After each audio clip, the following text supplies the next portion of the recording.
रामकृष्ण परमहंस को आप जानते हैं तो आप उनका मरण का इतिहास भी जानते होंगे। गले में कैंसर से मरे थे वो, गले में कैंसर हो गया। ऐसे परम ज्ञानी, परम भक्त, परम तपस्वी, परम बैरागी, परम सज्जन कैंसर ने घेर लिया। ये कैसे हो गया? उस समय उनके जो भक्त थे, शिष्य से, उनको देखकर गुरुदेव का हाल बड़ा दुख हुआ करता था। कष्ट, परेशानी, पीड़ा, आंसू, रोना। एक दिन किसी प्रिय शिष्य ने पूछ लिया, गुरुदेव आप तो इतने महान हैं, एक भी पाप आपने नहीं किया, फिर ये पाप का रोग कैसे आया? गुरुदेव ने सुनकर कहा, देखो वत्स, ये मेरे ही पाप का फल है, ऐसा जरूरी नहीं है। मुझे पूरी जिंदगी हो गया, तुम्हारे जैसे लाखों लोग दंडवत करते, प्रणाम करते हैं, और लाखों लोगों को मैंने जब जब प्रणाम किया, जिसमें तुम भी हो, तुमने भी 20 साल से मुझे प्रणाम किया है, तो मैंने हर बार तुमको कहा है कि सुखी रहो, सुखी रहो, सुखी रहो। तो सुखी रहने वाला जो आशीर्वाद है वो मेरे पास से तुम्हारे पास चला गया, और दुख देने वाला जो पाप है वो मेरे पास आ गया। ये केवल मेरा ही नहीं है, इसमें तुम सब शिष्यों का भी पाप जुड़ा हुआ है। मैं अकेला, मेरा नहीं, तुम्हारा भी भोग रहा हूं, इसीलिए पीड़ा मुझे सता रही है। हितम न गते पुरोहितः, आपने सबकी उन्नति होते देखी, पर पुरोहित की उन्नति नहीं होती। क्यों नहीं होती?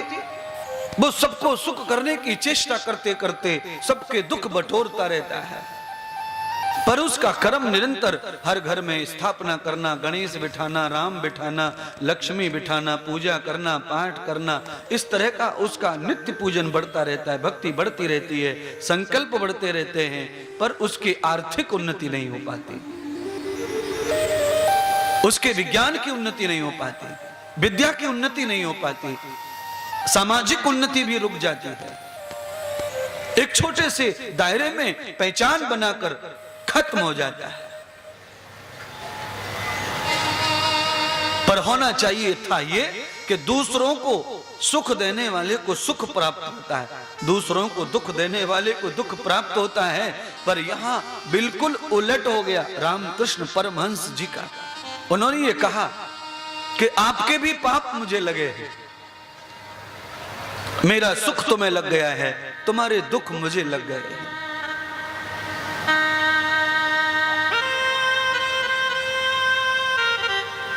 आप जानते हैं घर बनाते समय धरती का हिस्सा कुछ छुप जाता है ईंटों के चक्कर में।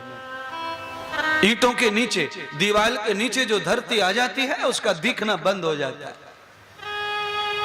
जितनी धरती पर चूना डालकर, नीम खोदकर ईंटें लगा दी जाती हैं, वहां घर तो तैयार हो जाता है, दीवार तो बन जाती है, पर वहां से धरती का स्तर खत्म हो जाता है, धरती का रूप समाप्त हो जाता है, धरती पिच जाती है, दब जाती है, और दीवार को सहन करते करते, घर को रक्षा करते करते उसका खुद का अस्तित्व लोप हो जाता है। 1000 बार लोग गोबर से लीपते, घर को पोंछते हैं, पर वो धरती रह जाती है पोंछा से, लीपने से, जो दीवार के नीचे आ जाती है।